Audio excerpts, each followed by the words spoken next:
girls, grab your beers. Hey everybody, this is Charlie from Anthrax, and you are listening to today's Boondoggle. This is Mark Metcalf, and you are listening to today's Boondoggle with Bailey on Domain Cleveland Radio. You are listening to today's Boondoggle with Bailey on Domain Cleveland Radio. Yes, Kato Kalin listens to this all the time. Welcome to today's Boondoggle. Now here's your host.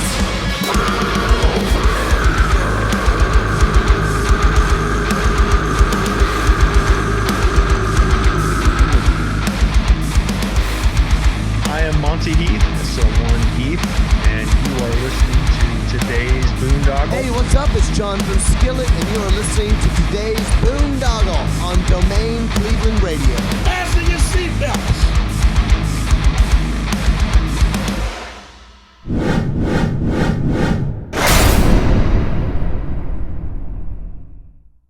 Sonic Temple Art and Music Festival returns to historic Cruise Stadium. Slipknot, Disturbed, Pantera, The Original Misfits, Evanescence, Limp Bizkit, Judas Priest, Stain, Breaking Benjamin, A Day to Remember, Falling in Reverse, Sleep Token, Rise Again, 311, Seether, Mudvayne, and many more. May 16th through the 19th, Columbus, Ohio. Tickets on sale now at SonicTempleFestival.com. What's going on, everybody? It's Bill Bailey with today's Boondoggle. And real quick housekeeping note, if you're watching us on YouTube or BitChute or Rumble or Odyssey, please hit that follow and subscribe button. And if you're listening to us on Spotify, Google, Apple, whatever podcast platform you utilize, please hit that follow and subscribe button so we can continue to bring you conversations like the one I'm about to bring you right now. We're talking to Mr. Kurt Deimer. How you doing, man? Good. What's up, brother? How are you? Good. I was just telling you before we went on the air, I'm jealous of the clear blue skies down there in southern Ohio. Up here by Cleveland, it's all like gloomy and gray. Yeah, it's nice today. It's cold though, but we'll be heading your way in a couple days. I think in between now and then, there's a little storm coming through here. So hopefully, we had some snow last night. I woke up to this morning too. So. But we'll see. But yeah, so you'll be up here, Cleveland area this Sunday night, performing at the Winchester in Lakewood. Definitely looking forward to checking that show out. But usually when I have people on for the first time, I like to get a quick background. So do you remember originally what you want to be when you grew up? Oh God. Well, when I was young, I just wanted to figure out how the Earth was even floating in the sky. And how we even existed or where we came from. And then I thought maybe about being a veterinarian when I was young because I liked animals. And then I liked music. My parents got me piano lessons when I was like 7. So I took piano for a while. Then I got into the drums, played the drums, and just tried to get out of high school with as little effort as possible while playing in a band and just enjoying life and partying. And that's pretty much what I remember about that. And just getting to my age of 20 and quitting the band and getting my life together, and got a degree in English literature from University of Cincinnati. Ended up getting a master's degree later on when I worked for Chevron in the oil business, and got that from Webster University in St. Louis, and went and worked for other companies, and started my own oil company in '99, and got back into this a few years ago. So that's kind of a nutshell summary of how this has went. But growing up, I never thought I'd have a chance to come back and do music, which I love so much, and let alone acting now, which I didn't know I could even do. I was so nervous and anxious when I was young, but that's where it all started, though. Yeah, I was reading, and quite an incredible story you have. But I definitely want to touch on some of the acting stuff. But like, what were who were some of your early influences of music when you were first really caught that bug? AC/DC, because their sound was different. His voice, Bon Scott's voice, was unique. He stayed true to his voice. I love Van Halen because they stayed true to who they were and had their own unique sound. I listened to Rush. I listened to Cheap Trick. I saw Iron Maiden before Bruce joined the band. Saw Ozzy and Randy. So right before he passed. So all those bands influenced me. I just never thought, because I had anxiety when I was young, that I'd ever be able to get on stage and perform. But I figured all that out as I grew up and got older. So here we are, man. But those were some of my early influences and what I listened to a lot of. Oh, and I'd be remiss if I didn't say Boston. I used to listen to Feeling Satisfied on my little record player. I loved that when the guitars came in. So, yeah. Oh, all that yeah. Shit. Yeah, Cool good shit. stuff.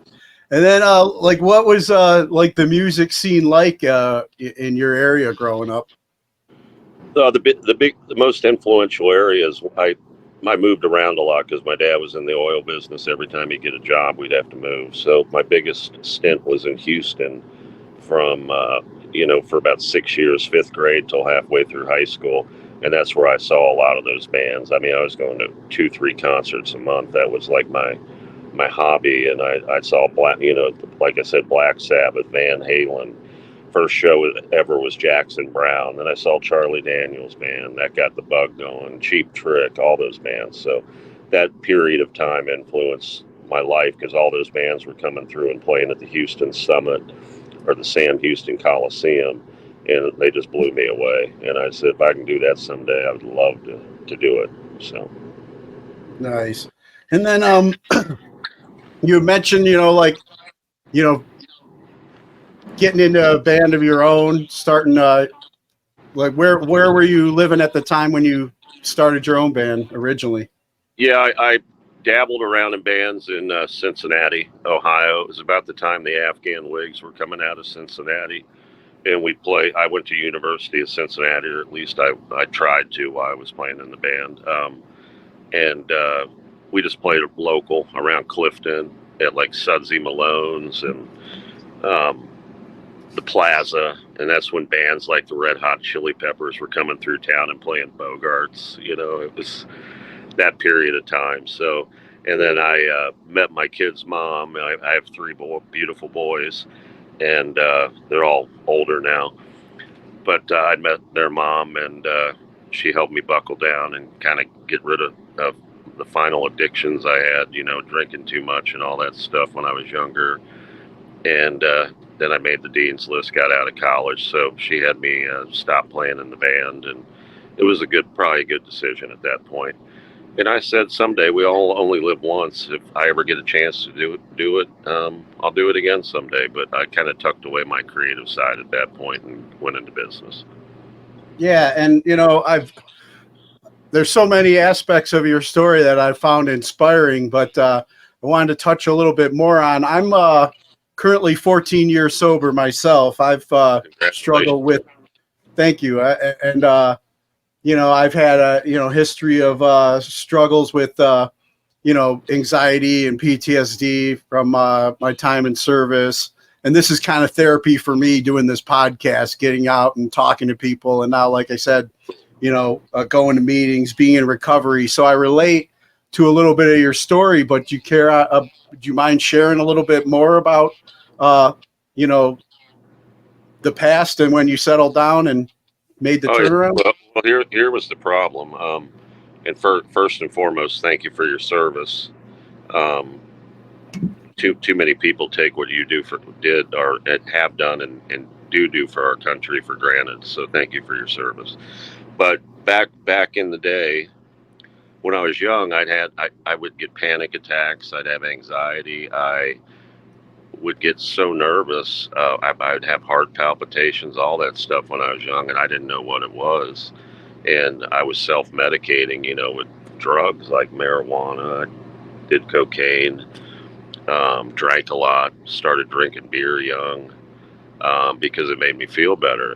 But I knew there was an underlying problem, but I was too young at that point to figure it out. And as I grew older, it got worse in my 20s. When I got into the real world after, quitting doing all those drugs, I was pretty much just drinking and trying to not smoke much. cigarettes, and it just kept getting worse, and the panic attacks would get worse. So I started going and finding resources to try to figure out what was wrong, because talking to counselors wasn't helping or anything like that, or psychologists and whatnot. That was just Band-Aid shit. And I finally figured out my brain didn't make serotonin naturally like most human beings do. And I went to my doctor myself in my early 30s, and I just told him, I'm like, I know exactly what's wrong with me. I've been dealing with this half my life or longer, and self-medicating, and I need a serotonin uptake inhibitor where it puts serotonin, helps my brain make the serotonin.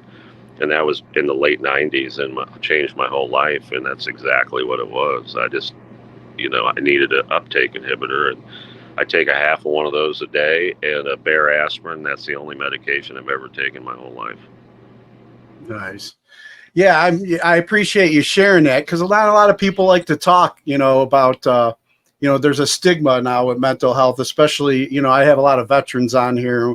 We, try to be open with, the struggle with PTSD and mental health and stuff like that, because it's like the only way we can start, quit losing people is by talking about it first and foremost, so I appreciate you, sharing your journey on here. Yeah, I'm not embarrassed of it. When you have that panic disorder, and you've probably had this, and you're around people, you think they're looking at you in a weird way, and you think they notice that you're having a panic attack, and that makes it even worse. And I just want people to be strong, realize that you can fight through it. Don't give up. I didn't give up. I mean, I easily could off myself, when I was going, because it's terrible. It's like the feeling of death all the time when you have these panic attacks. And go talk to your doctor and find out if your brain makes serotonin, and it'll change your life and make it normal again. So don't give up. And I'm a huge advocate of that. So, and I'm here to help any of you at any time. Just listen to our music. Come out and see me. I'm happy to talk to any of you anytime. Awesome, Kurt. Yeah, for me, my journey was a little different, because I found like a bunch of a lot of holistic ways too to kind of deal with some of the things that a lot of mine was like trauma related, so it's like you compartmentalize stuff. And then, I found, like things like hypnotherapy and float tanks. And, I've done the gambit of things of just silencing my mind and getting to the core. Because like you said, going and talking to people and throwing a Band-Aid on things, doesn't really treat the underlying issues. Getting to the root causes of stuff is how, we can finally start turning around. And like I said, my continued therapy is like, I go to meetings, I still do, self-care, and, I do this podcast, and it's more, it's selfish because it's like, it helps me get out of my shell. But, I also get to talk to good people like you to share a message, with others, No, it's good for you, man. When you can go from one point. I remember vividly one day when my kids were young, and my anxiety was at its peak. We were taking our kids to church when they were young, and I was going to be an usher, do the offering plate thing, and I couldn't even walk in the church. I was so fucking nervous, and I just had to not do it. And to go from that low point in life, when we all got to hit rock bottom to reach our fullest potential, and to go from that low point to now walking on stage and playing in front of thousands of people, I hope that gives people encouragement that you can figure out what's wrong and you can live your dreams. You just got to get to the root of it and then keep fighting and go forward, because I seriously could not walk into the church that day, and now I go on stage and I can't wait to be in front of all those people. So it's crazy, man. Yeah, that's awesome. And yeah, like I said, I'm reading your story. That was some stuff I definitely wanted to tackle with you, because it is so inspirational. And I think, getting that out and letting more people hear it definitely helps. I know some of the other things that caught my eye too is, and hope I'm not like bouncing all over kind of your timeline, but you did mention a little bit of acting, and I'm a big horror movie fan, and I had read that you actually had a role in the Halloween movie, and you got killed by Michael Myers or something, or Yeah, I never thought I'd be into acting again back in the day. Why would anxiety boy want to get in front of a camera, let alone in front of a person in a meeting back then? And I had started my oil brand StarFire and my company Coolants Plus back in '99 above my garage, and now it runs itself, and we're all over the world. And part of our campaign of growing our brand, we would put our product in movies. So, and get, how you kind of see like in Fast and Furious, maybe a drum of oil or whatever. And all my products are lubricants. So we were putting our product into this movie, trading paint, and putting our logo on the back of the racer's jacket, StarFire. And in order for us to do that, I said, well, I want to have a cameo in that, where I come down and present the winner's check to the winner of the race in the movie, not a speaking role or anything. Yeah. So that was the agreement. And I went down there, and next thing you know, I'm getting offered a role as the track announcer. And I end up learning my lines, and I end up acting in the movie with Toby Sebastian from Game of Thrones. John Travolta and I are planning out my scene at the end. It's the very last scene of the movie. And I get into that movie, and then about 2 months later, I get the role of the teller at the gas station for the 2018 Halloween movie. And we had put our product in there, and I get the role to be killed by Michael Myers as the teller with the speaking line. So nice. I'm in the 2018 Halloween. I'm sure you've seen it if you're a horror fan. Oh yeah, huge horror fan, and a huge Halloween. Yeah, the teeth came out of my mouth. Yeah. And, I'm the guy laying there dead on the counter, the bald guy. Yeah, and then he drops the teeth under the bathroom stall. Yeah. He drops the teeth. Yeah. Yeah, so I love it.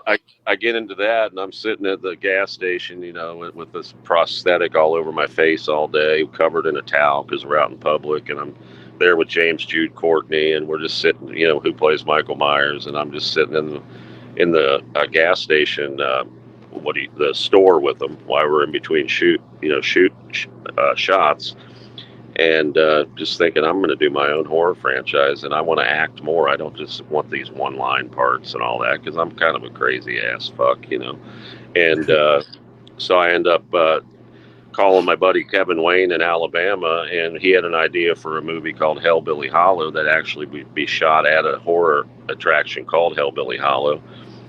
So the next thing you know, we're writing and putting our ideas together. Got a writer to write it, and we're shooting Hellbilly Hollow in March of that next year. And that hasn't come out yet, but it's coming. And I star in that as Bull, and Kevin Wayne plays Tickles, my brother, and we're just crazy ass psycho fucks. And I got that in the can, so that'll be coming out. But this March of this year, I just shot another movie called Scared to Death with Lynn Shay and Bill Moseley. Lynn Shay from Insidious, and Bill Moseley, and something about Mary and all those Kingpin, and Bill Moseley from Devil's Rejects, who's one of my idols, let alone now I star alongside him in this horror movie coming out.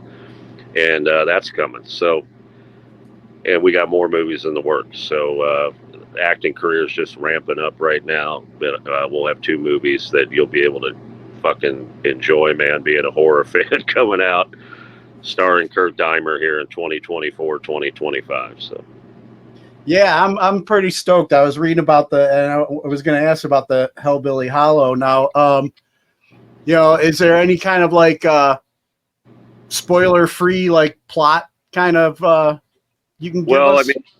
Yeah, it kind of tells that it's kind of an origin movie. It's kind of like the original Halloween, if you will, where it kind of introduces you to this horror duo of Bull and Tickles. And if you come to Hellbilly Hollow to have a good time, you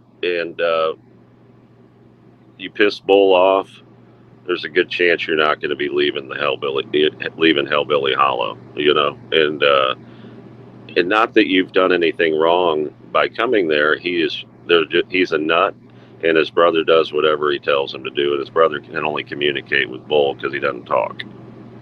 So that gives you a little bit of a plot. Yeah, and then yeah. we move on, and Hellbilly Hollow 2 is already written, and that'll take you back to our roots, kind of where we came from and how we ended up at Hellbilly Hollow in the first place. So nice. And where you had mentioned, I mean, right now you're down in Cincinnati. You do spend time out in LA and then Michigan area. Where is the majority of the filming and stuff taking place? We shot Scared to Death out in Altadena, California, which is near Pasadena. We shot Hellbilly Hollow in Alabama, at the actual Hellbilly Hollow in Vincent, Alabama. Most of my music I create with Chris Lord Algae out at Mix LA, out in LA. Also, my manager is Brian Wheat from Tesla, and so we do stuff up in his studio in New York as well. In fact, we're getting ready to go out and do a bunch of shows with Tesla in addition to our headlining shows. So that's my manager. So I spend time between New York, LA, Michigan, Ohio, on a tour bus everywhere. I just pretty much am on the road all the time creating, depending on where I have to go to create. So, and what's great is what you were saying is like you got your business to a place where it just kind of runs itself now, and you have you're able to go do all these things. Then I'm very blessed. I worked my ass off for 20 years building the company from nothing. I was the only one at the beginning, that got it going. I was blessed to meet Darren Ward, who runs my companies now, and having someone I can trust, who's my great friend, and who, was able to learn the business by coming. He came from a totally different industry, and he's just doing a phenomenal job. And all that sweat equity I put in at the beginning and all that risk I took all paid off, and I feel very blessed. Now I can go create and entertain folks and do things I love to do, share my message with others, do what I can to help veterans. I believe the more you give, the more you get in life. And I've only just begun. And as I, become bigger and more well-known, I hope to help more people and share, exactly what I've done in my life all over the world. So. Yeah, man, that's awesome. Yeah, I agree. It's like the flow state, to receive, you got to give, and yep.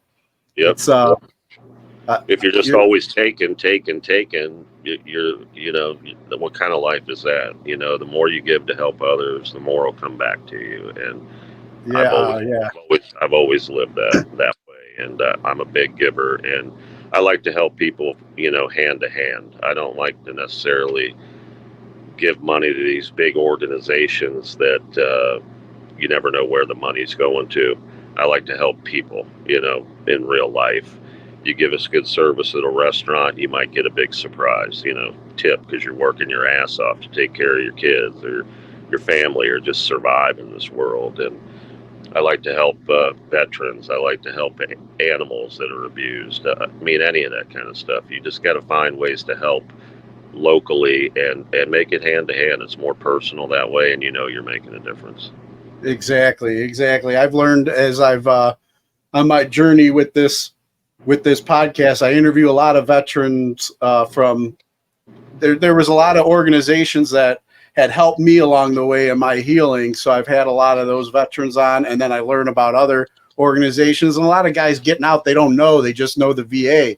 They don't know all these other options out there. So I try and give them a platform on here to, and you find out which ones, like there's the ones that, I don't want to throw any under the bus, but there's a lot out there that, they get a lot of coverage, but then when you look at the books, how much is really going to helping, right, veteran stuff. It's like you said, I like to do the, give the outlet to the smaller ones that, where it's going and what they're doing, Yeah, and if you got you and any of your friends, I think you're coming to the show Sunday, right? Yeah. Shauna's got me, covered, and I definitely looking forward to meeting you. So, and if you got any veteran friends that want to come that can't I can help get into the show, I'm happy to do that. And just let me know the names, and I'll either buy them tickets or do whatever, because I'd love for them to be able to come out and enjoy an evening and rock out with us. Awesome. Yeah, it sounds good. I'll make sure I'll let Sean know. Yeah. Yeah. And I wanted to also talk about going back to the Hellbilly Hollow. Your single Doom is is featured in that, correct? Yeah, it's the big scene at the end of the movie. It's kind of like, remember The Devil's Rejects, your Leonard Skinner song, while they're getting blown in the car, shot at in the car. It's that slow-mo walk away scene, and yet we needed a song for the movie.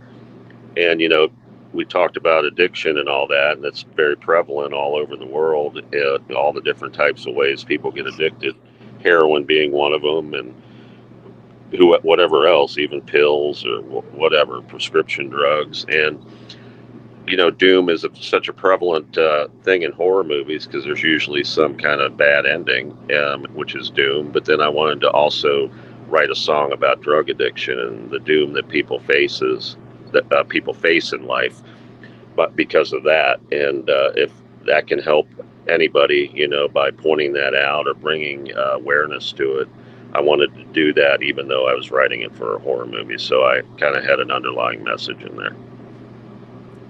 Nice. And then you already touched on your relationship with Tesla, but how did that come together for you originally? Well, we had done a run on early 2022 with Yngwie Malmsteen. We'd finished that run, and it came to be during that we got, or a month or two after that, Tesla was doing like 6 shows down in Texas, finishing in New Orleans, and they were looking for an opener, and we're like direct support, and like, hell yeah. I mean, I would definitely want to play with Tesla, and there was a good fit, we felt, for our vibe. And so we did these runs, some very nice venues, House of Blues, and some big theaters and auditoriums and whatnot. And we were in Midland, Texas, and I was just sitting out in my chair having a smoke, and Brian Wheat walked by, and I hadn't talked to him the first couple shows. He's the bass player at Tesla, and he just doesn't talk to anybody. And he came up and said, "I really dig your vibe and your sound. You sound like my side project." I can't remember what my side project. I'm drawing a blank on what it's. Soul Motor. I can't remember. I'm sorry, Brian.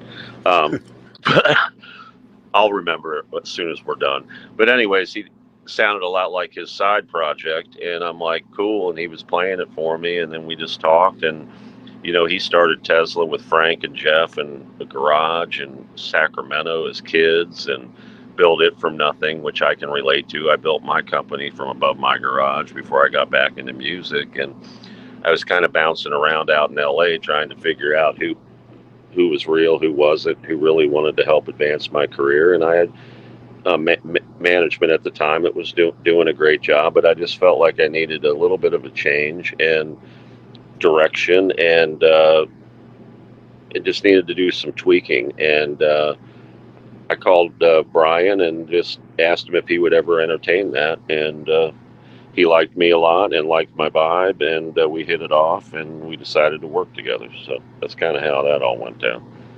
And now we've been together over a year. Nice.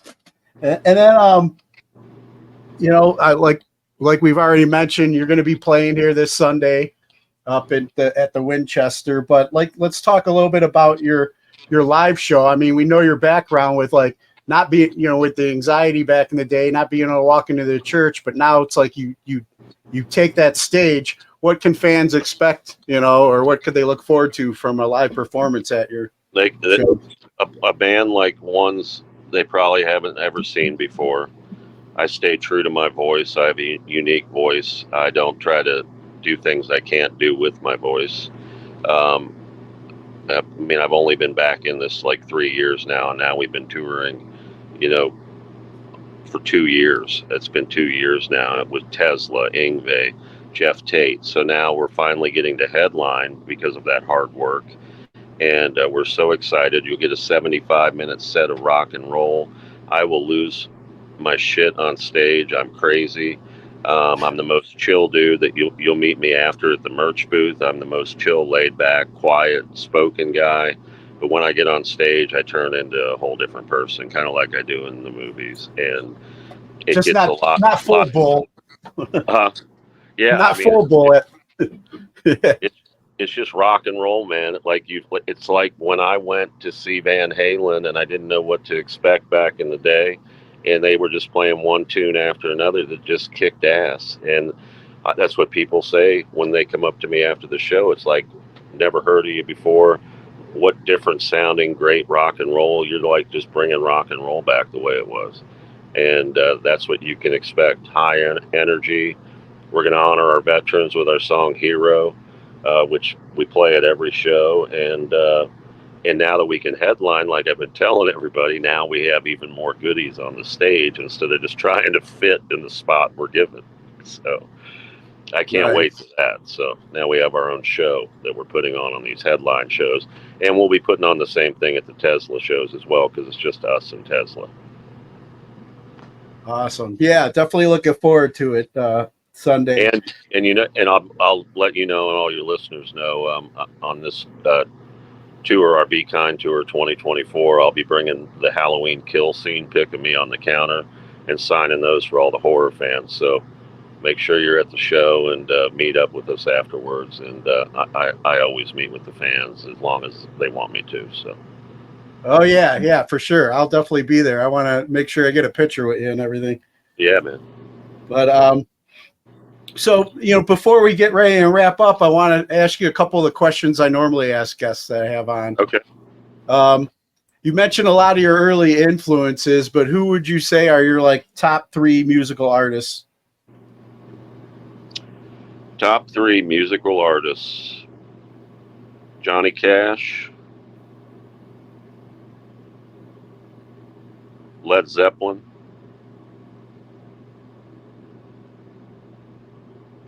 let me pick one from the reggae world because I love reggae music. Stick Figure. Nice. And then what was the last book you've read? The last book I read in full.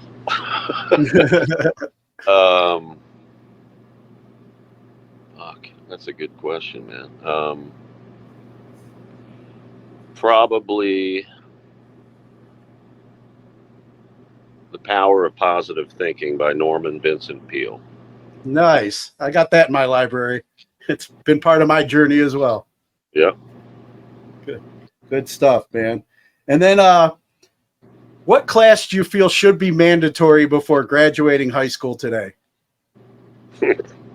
What class?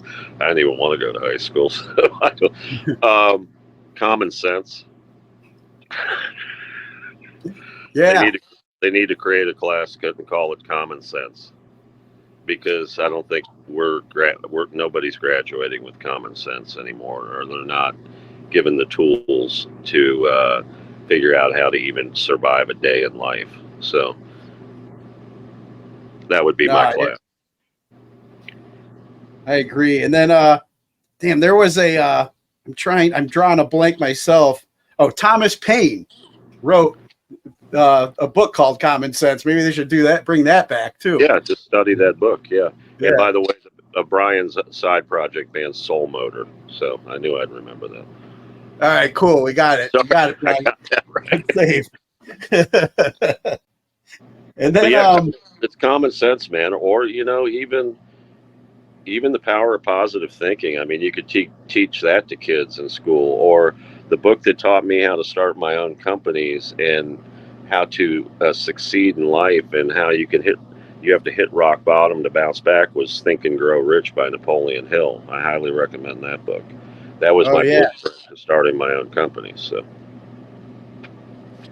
another one I have in my library. I've got to encourage. I try and encourage my kids to pick Oh, up yeah. some of those, check them out. You know, I got all my There's- boys a copy of Think and Grow Rich. I don't know if they ever read it, but at least I gave them the opportunity. So exactly. And then, who are 3 people who've inspired you and you can credit for making you the person you are today? well, first and foremost, my dad. And you can see my dad on YouTube. He died in 16, and I wrote a song called "My Dad" for him, which we'll be playing live eventually. But there is a video on YouTube, on my YouTube channel at Kurt Deimer. So that's number one. He taught me how to always take the high road, how to be kind, and just how to treat people, and always had my back no matter what, even if I was doing drugs or whatever. He was always there for me. Second person would be my grandma, who lived to be 106, who would do anything for me. I was her first grandchild. She influenced me and gave me strength that I needed. She wasn't afraid of the world. For Christ, she only died because we couldn't go visit her during COVID, which was absolutely pathetic. But I won't go there. So that would be the second biggest influence, and then third, take it away. Don't go into the family. Be Michael Jordan. I finished high school in Chicago, and I'm a very competitive guy, and just his competitive nature and how he refused to lose and always wanted to succeed in life has left a big impression on me as I started my businesses and whatnot, that there isn't anything you can't do. And it was more that his competitive nature, and that's what made him so great. Yeah, I agree. And then, are there any causes or organizations that you support and encourage others to check out? Yeah, my sister passed of ovarian cancer in 13, 3 years before my dad passed in 16. And I grew up in a family of 4, so now it's just me and mom. My mom's 86, God bless her. But we started a foundation in my sister's name called the capital L Foundation. It's lfoundation.com. We take donations on there, and then I make sure that my niece, her daughter Jade, who's also in music, she's going to Full Sail down in Orlando in Winter Park, Florida. Going to be an engineer, and she's a musician as well.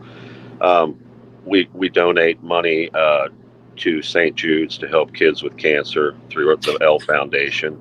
I also do scholarships in her name at our high school that we went to in Chicago, and we give 2 of those away a year through my company StarFire.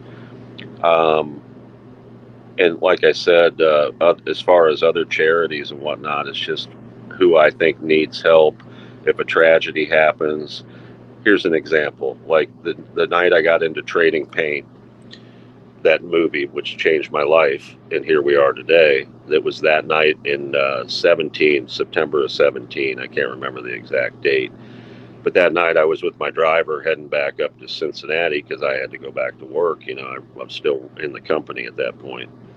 And I was reading on one of the news apps that this girl had passed away over in England from a poor family from chewing on her hair and got a stomach infection, and she died at like 14 years old. And the family had a GoFundMe page set up to pay for her funeral expenses.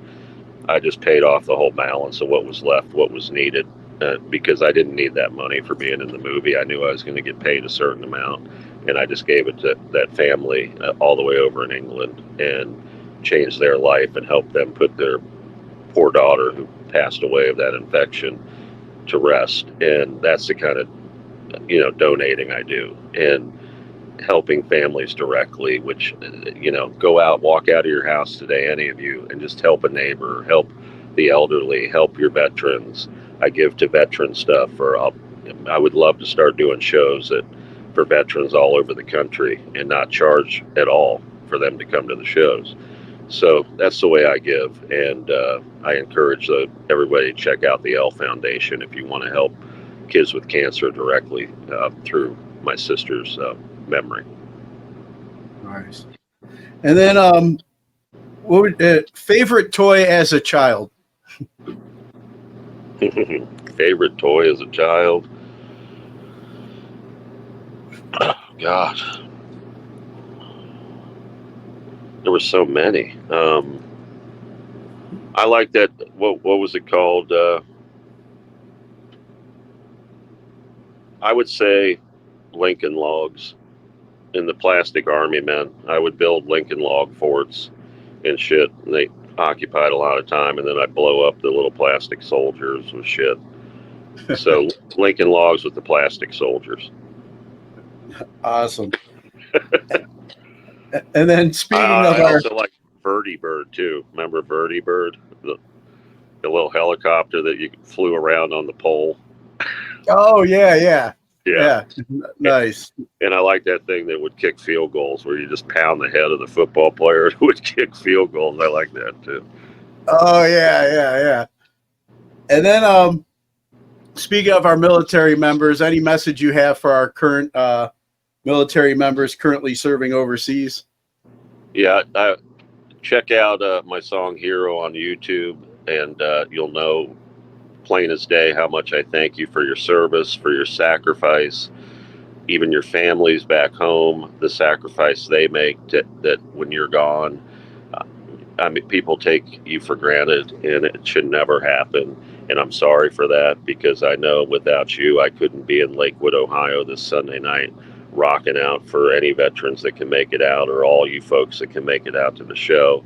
And we need to honor our veterans and realize the sacrifice they make, so that we can have a normal as possible life in this crazy world. And that goes for first responders, you know, anybody like our firefighters, our police, anybody who helps us try to live safe in this crazy world, that sacrifice their lives as well. We cannot take all these people for granted, and I feel very strongly about that. And even the frontline workers, you know, during the COVID and all that, the people that make our days as convenient as possible. So we need to appreciate it, and I appreciate all of you overseas. Please be safe. And thank you for your courage and for protecting us. It means a lot to me. And check out the song Hero. Let's spread that all over the world, because you guys are true heroes, and women, all of you that are fighting. Yeah, man, Kurt, thank you so much. It was awesome getting to talk to you on here, and I'm looking forward to talking to you in person on Sunday. Yeah, we're having a good time, brother, for sure. Yeah, for sure. I'm gonna hit Shauna up, and then, you know, maybe try and get out there early or whatever, and if you get any veterans or anybody who wants to hang or whatever, just to kind of let her know what the deal is, and I'm happy to help, and we'll get them into the show. Awesome, man. I appreciate that so much.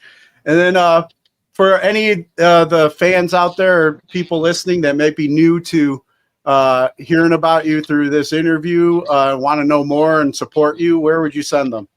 Yeah, it's Kurt, K-U-R-T, Deimer, D-E-I-M-E-R. Go to kurtdeimer.com. You can always find all our info on there. You'll be able to buy merch there. Our new double debut album is coming out here in a couple months. Will be available there, and hopefully we'll have record store chains or locations around the country that'll have it as well listed there. Go to @KurtDeimer on Facebook. Follow me there. Follow me on the Kurt Deimer Fam Club on Facebook, F-A-M as in family. On Instagram @Kurt Deimer. On X @Kurt Deimer. On YouTube, Kurt Deimer. Subscribe to our YouTube channel. Spotify, follow me there. Check out our music. Spread the word. And we're on Apple, Amazon, anywhere you stream music. So, and you can buy our CDs online as well. And of course, we'll have a big merch booth up in Lakewood and all the venues that we go to. And me and all the guys are happy to meet everybody and sign. You don't have to sign up for a meet and greet or anything. You're just going to meet. We're going to meet you no matter what. And thank you for being there. And again, remember, I'll have my Halloween photos with me. For you horror fans that collect that kind of stuff, and I'm happy to sign those as well. So nice. Yeah, I'll definitely get one of those from you. But everything's Kurt Deimer. You can Google my name and you'll find all kinds of shit. So just follow me everywhere and spread the word, because that's what to be able to headline, that's what everybody looks at. They look at how many followers you have, and they got to be real followers. And it takes a village to build this thing. And we've been grinding this out for 2 years, and now we're finally getting a headline, and we want to headline the biggest arenas in the world. So let's just keep the momentum going, and we can't wait to see you guys Sunday night in Lakewood. Awesome, Kurt, man, sounds great. And then before I let you go, I got one last favor to ask you. Yeah, brother. You mind cutting a promo ID for the show? Just introduce yourself, and you're listening to today's Boondoggle. Today's Boondoggle, right? Okay. Yeah. What's up, everybody? It's Kurt Deimer, and you're listening to today's Boondoggle. Peace and love. Awesome. Kurt, man, thank you so much. It was really a pleasure getting to talk with you, and looking forward to talking to you more on Sunday, man. Appreciate everything you do and sharing your story. Well, let's do that. Well, thank you, man. And without folks like you, I couldn't be where I'm at today and on this journey. And I appreciate you helping spread the word for people to get to know who Kurt Deimer is and what his music and his movies are all about. And I can't wait to see you on Sunday. Peace and love to everybody out there. And I look forward to meeting all of you as well. Awesome, man. Take care. All right. Thank you so much, man. Let's do it again.